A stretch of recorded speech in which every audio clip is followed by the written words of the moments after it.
Good morning दोस्तों। चलिए quiz को शुरू करते हैं बिना देर किए हुए। आज क्विज नंबर 5 होगी जिसमें आपको 45 सेकेंड मिलेंगे और 20 क्वेश्चन होंगे, लेकिन कुछ आंसर आपको 10 सेकेंड में दे दिया जाएगा। 10। पहला क्वेश्चन, प्रकाश किरणों के समूह को कहते हैं। प्रकाश के किरणों के समूह को कहते हैं। आप जवाब को सोच कर दीजिए और प्रिपरेशन को अच्छे से करते रहिए। प्रकाश के किरणों के समूह को कहते हैं प्रकाश स्रोत, किरणपुंज, प्रदीप्त, प्रकीर्णन। तो इसका सही जवाब हो जाएगा किरणपुंज।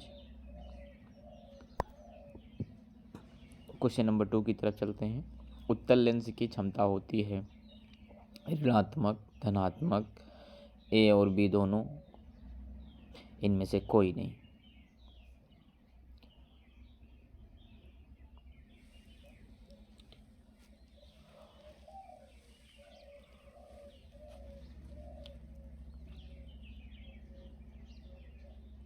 तो इसका सही जवाब हो जाएगा धनात्मक।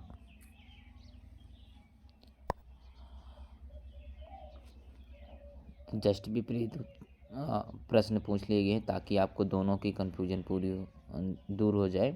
तो अवतल लेंस की क्षमता होती है ऋणात्मक, धनात्मक, ए और बी, इनमें से कोई नहीं। तो अगर उत्तल लेंस की क्षमता जो है धनात्मक है तो अवतल लेंस की क्षमता ऋणात्मक होगी।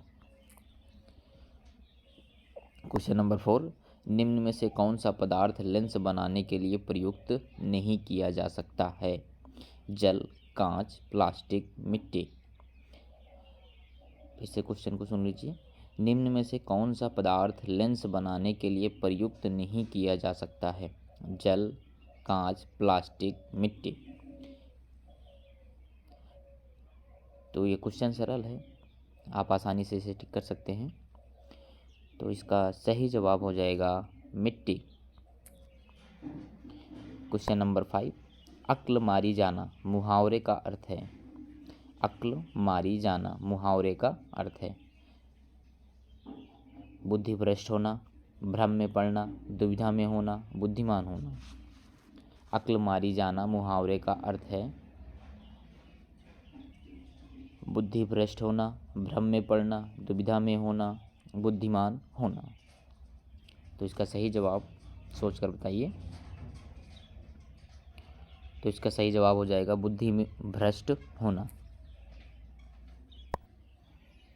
भाववाचक संज्ञा है स्वास्थ्य, सुंदर, उत्तम, इनमें से कोई नहीं।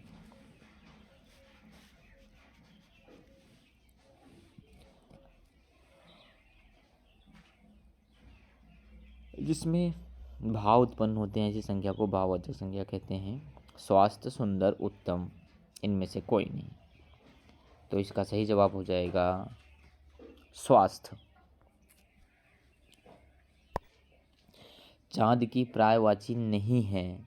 आप ध्यान दीजिए, चांद की पर्यायवाची नहीं है। हिमांशु, रजनीश, अंबु, सोम।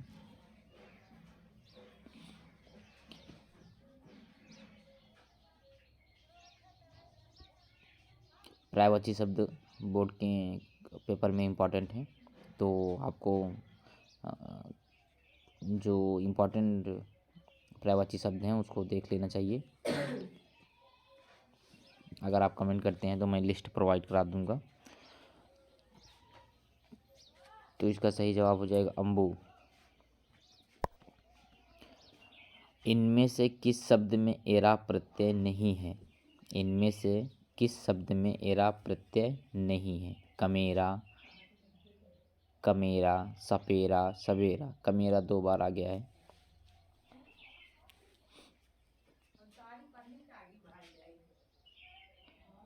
इनमें से किस शब्द में एरा प्रत्यय नहीं है? प्रत्यय और उपसर्ग को जानते ही हैं, उपसर्ग आगे लगाया जाता है, प्रत्यय पीछे लगाया जाता है। तो इसका सही जवाब हो जाएगा सवेरा। क्वेश्चन नंबर 9, सार्वजनिक और निजी क्षेत्र के आधार पर विभाजित किया जाता है। रोजगार की शर्तें, आर्थिक गतिविधि के स्वभाव, उद्यमों के स्वामित्व, उद्भव में नियोजित श्रमिकों की संख्या।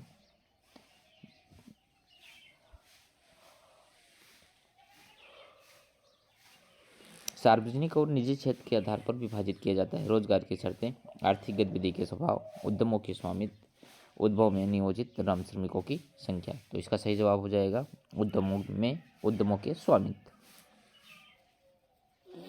क्वेश्चन नंबर 10, एक वस्तु का अधिकांशता प्राकृतिक प्रक्रिया से उत्पादन किस क्षेत्र की गतिविधि है?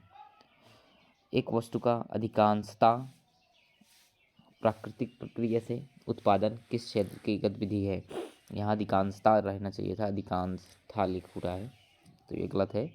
पहला ऑप्शन प्राथमिक क्षेत्र, द्वितीय क्षेत्र, तृतीय क्षेत्र, सूचना प्रौद्योगिकी। तो ये विनिर्माण जहाँ पे होता है वहाँ की बात की जा रही है, तो ये द्वितीय क्षेत्र होते हैं। क्वेश्चन नंबर 11, किसी वर्ष में उत्पादित स्कूल इस सकल मूल्य होना चाहिए, कुल मूल्य। किसी वर्ष में उत्पादित कुल मूल्य सकल घरेलू उत्पाद को कहते हैं। किसी वर्ष में उत्पादित कुल मूल्य सकल घरेलू उत्पाद को कहते हैं। सभी वस्तुओं और सेवाओं, अंतिम वस्तुओं और सेवाओं, सभी मध्यवर्ती वस्तुओं एवं सेवाओं, सभी मध्यवर्ती एवं अंतिम वस्तुओं और सेवाओं को।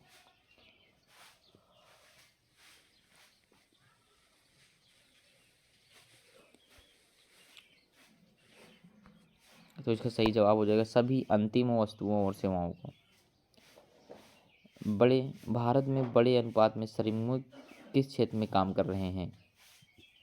संगठित क्षेत्र, ऐसे क्षेत्र जहाँ पे विनियोजित कार्यक्रम हो और सभी मजदूरों की लिस्ट रखी जाती हो, उन्हें दैनिक भत्ते भी मिलते हो, वो संगठित क्षेत्र कहलाता है। असंगठित क्षेत्र, प्राकृतिक विनिर्मित।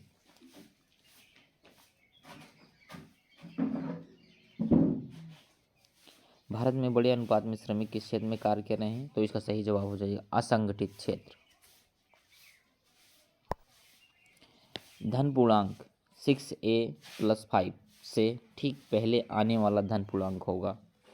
धन पूर्णांक 6a+5 से ठीक पहले आने वाला धन पूर्णांक होगा 5a+4, 6a+4, 5a+5, 15a+5, 5a+6। तो इसका सही जवाब बताइए। तो इसका सही जवाब हो जाएगा 5a+4।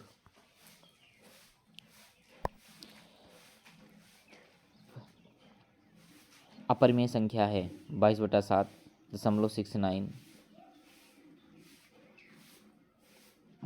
5/√16। तो इसका सही जवाब क्या होगा आपको हमेशा से पता है, लेकिन कन्फ्यूजन के लिए आपको दो ऑप्शन नज़दीक दे गए हैं, 22/7 और पाई।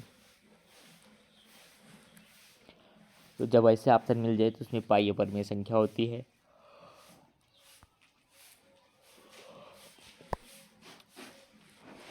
क्वेश्चन 15 नंबर, किसी पूर्णांक m के लिए प्रत्येक समपूर्णांक निम्नलिखित का रूप होता है। प्रत्येक समपूर्णांक निम्नलिखित का रूप होता है। समपूर्णांक की बात की जा रही है। अगर m का कोई मान, m का मान नेचुरल संख्या रख देते हैं तो कहाँ पे ऐसा आता है कि हर बार m का नेचुरल संख्या रखने पर m का मान सम हो जाएगा। चलिए, इसका सही जवाब हो जाएगा 2m।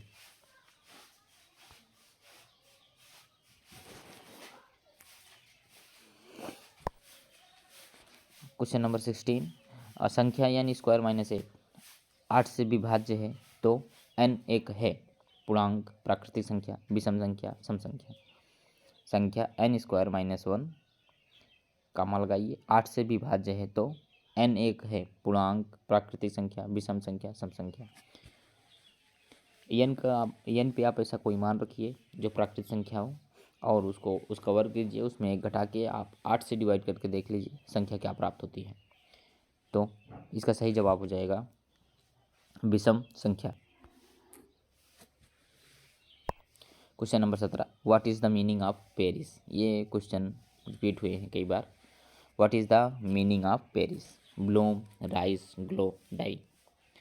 और सभी लोग वीडियो को ध्यान से देखिए और सारे के सारे वीडियो आप देख लीजिए। संडे स्पेशल क्विज इसी पे होगी, जो वीडियो बनाए गए हैं जिसमें आपको प्राइस दिया जाएगा। What is the meaning of perish. Bloom, rise, glow, die. तो इसका सही जवाब हो जाएगा die. Question number 18, what does ice symbolize. What does ice symbolize.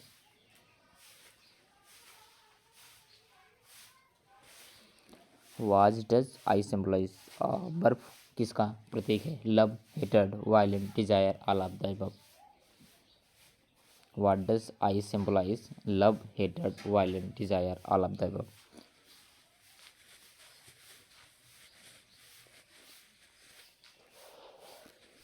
What does ice symbolize. Love, hated, violent, Dzire. तो इसका सही जवाब हो जाएगा हेटेड।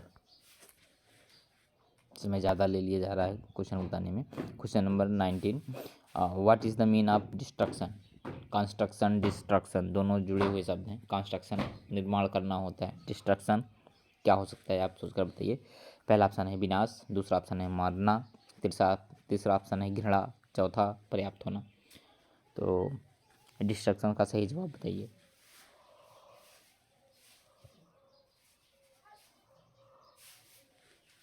डिस्ट्रक्शन का सही जवाब हो जाएगा विनाश।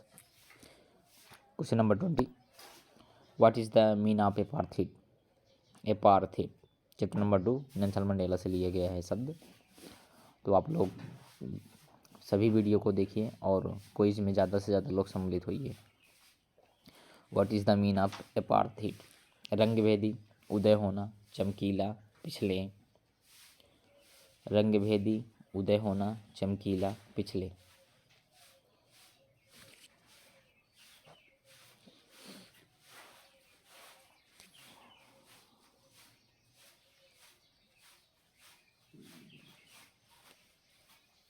तो इसका सही जवाब हो जाएगा रंगभेदी। आज की क्विज यहीं पे समाप्त होती है। आशा करते हैं आपको पसंद आई होगी।